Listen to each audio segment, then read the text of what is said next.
Thank you. I'll now recognize Representative McGuire for 5 minutes. Thank you, Chairwoman Mason. Thank you to our witnesses for being here today. The American people have suffered from the Biden-Harris administration's failure of keeping the American people safe at home and abroad, and especially at our southern border. Because time is an issue, I want to go real fast with 4 yes or no questions. Number 1, if you cross our border illegally, are you a criminal? Yes. Yes.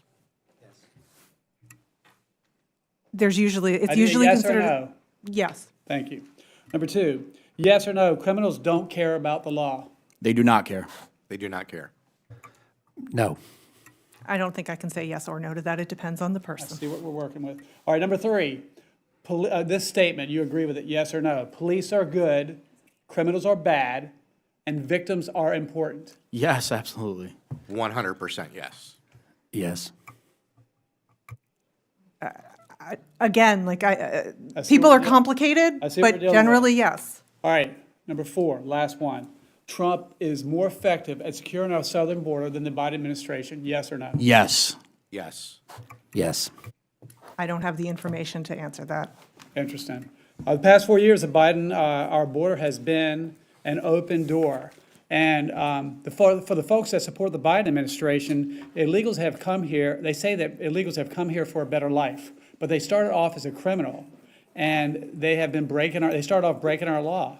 We talked about the 12-year-old Jocelyn earlier. We talked about Lake and Riley. These illegal aliens have been robbing, raping, and killing the American people. And I heard one of the witnesses talk about, hey, the Trump policies could cause people to be hurt or die. What about the American people that have been robbed, raped, and killed? I don't see anyone on the other side talking about that. They tore down our border wall that was placed specifically by our Border Patrol, where it was the most dangerous to protect the American people. And under the Biden administration, they removed that wall. And I have heard, and this is a yes or no, I guess, I've heard that we had electronics on that wall, so it wasn't just a steel wall, and the Biden administration refused to put those electronics, use those electronics, and they actually tore them down. Is this information true? Yes. That's my understanding. I can't specifically say that equipment was taken, but I was told that there were repairs that were not done and lights and sensors and other things were not turned on. I didn't work on the border wall. I don't know the answer. Understood. So we have the fentanyl overdose epidemic in our country. I call it Chinese chemical warfare. It's being produced in China, coming across the southern border, and poisoning and killing more Americans each year than died in the Vietnam War. When you express your concern about people might get hurt or die, what about those 100,000 plus Americans that are killed every day? Thank God President Trump is back in the White House, and not to mention human trafficking and all the children that are gone missing that we all know about. Data shows that border encounters have decreased by 66% compared to January 2024. However, again, millions of illegal aliens are, who were released by the Biden administration are still in our country.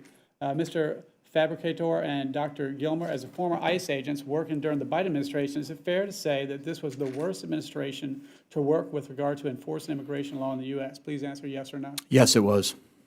Could you provide more specific Can you provide more specific examples of policies that made your job more difficult under the Biden administration? Yeah, for sure. I retired under the Biden administration because of how horrible it was. I just couldn't give the orders to the men and women that worked for me that I felt were counter to protecting the United States.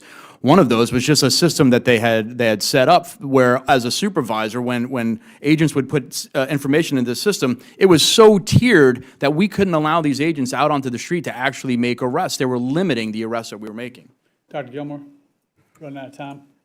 Yes, I echo my colleague. The moratorium that was initially placed on making arrests significantly impacted our ability. We had cases that we were attempting to assist our state and local partners with, where we had, in one particular case, we had a sex offender who shot his victim, and they were attempting to obtain warrants on the subject, but we thought that we could actually detain that person and get them off the street, but we weren't allowed to.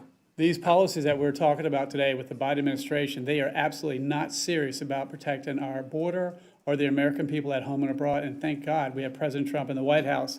I would ask both of you, Mr. Fabricator and Dr. Gilmore, what tools does Congress need to give ICE to achieve its mission? Very quickly.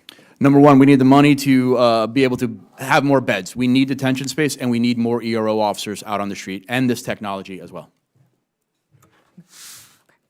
I echo my colleague. We need the technology and the resources, but we need the personnel to use that technology and fulfill the mission and purpose. I yield, thank you.